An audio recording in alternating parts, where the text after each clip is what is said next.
ورحمة الله وبركاته. وعليكم السلام ورحمة الله.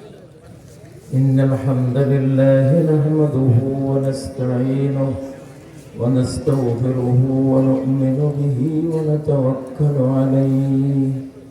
من يهد الله فلا مضل له ومن يضلل فلا هادي له، وأشهد أن لا إله إلا الله وحده لا شريك له، وأشهد أن محمدا عبده ورسوله.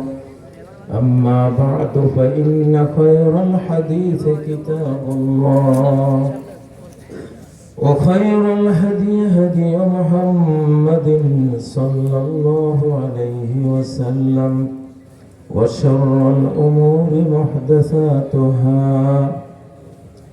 وكل محدثة بدعة، وكل بدعة ضلالة، وكل ضلالة في النار.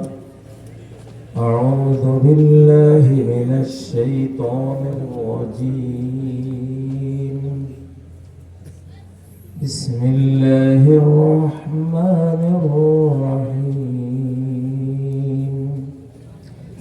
فمن يرد الله أن يهديه يشرح صدره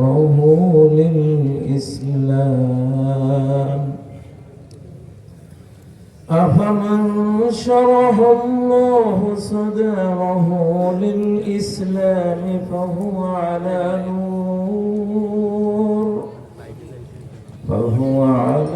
نور من ربه، فويل للقاسية قلوبهم من ذكر الله.